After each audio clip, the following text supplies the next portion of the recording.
KKM classes में आप सभी बच्चों का जो है स्वागत है। मैं किशोर कुमार मौर्य बिलियन का बहुत ही अच्छा टॉपिक लेकर आया हूं, जिसका नाम है प्रासरण। इंग्लिश में कहते हैं ऑस्मोसिस। प्रासरण में आपको जानना है कि प्रासरण कितने प्रकार की होती है, प्रासरण किसे कहते हैं, प्रासरण में किस प्रकार के जो है झिल्ली का प्रयोग किया जाता है, प्रासरण में कौन से अणुगत करते हैं और कौन से अणुगत नहीं करते हैं। इसके लिए आप सभी लोग हेडिंग लगाइएगा प्रासरण। इंग्लिश में कहते हैं ऑस्मोसिस। प्रासरण में एक झिल्ली आपको जानना है। ये झिल्ली होती है अर्धपारगम झिल्ली है। इसे कहते हैं सेमी परमेबल मेम्ब्रेन।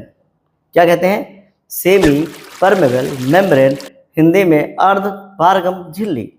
वह झिल्लियाँ जिनमें से विलायक के अणु आर पार निकल सकते हैं, विलय के अणु आर पार नहीं निकल पाते हैं, ऐसी झिल्लियों को अर्धपारगम झिल्ली कहते हैं।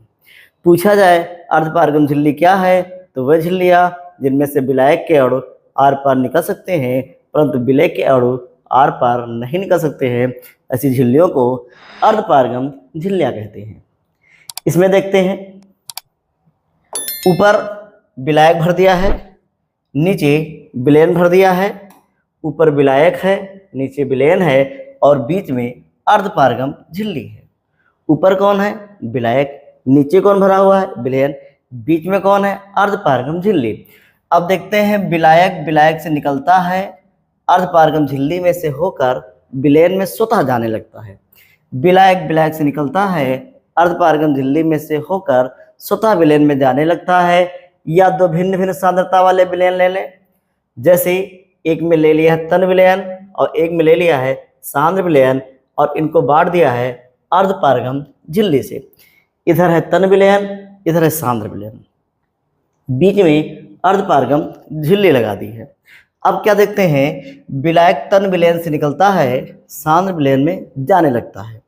तन विलयन से निकलेगा, सांद्र विलयन में जाने लगेगा, स्वतः प्रवाह होता है। तो इसी स्वतः प्रवाह को ही प्रासरण कहते हैं।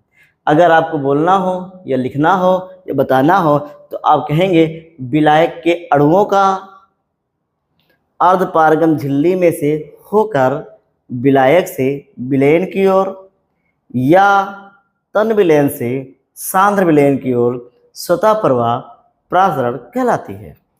फिर सुनिएगा, विलायक के अणुओं का अर्धपारगम झिल्ली में से होकर विलायक से विलयन की ओर या तन विलयन से सांद्र विलयन की ओर स्वतः प्रवाह प्रासरण कहलाती है।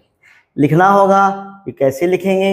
अब जरा ध्यान दो, ये लिखा है, विलायक के अणुओं का अर्धपारगम झिल्ली में से होकर, ठीक, विलायक से विलयन की ओर या तन विलयन से सांद्र विलयन की ओर स्वतः प्रवाह प्रासरण कहलाती है।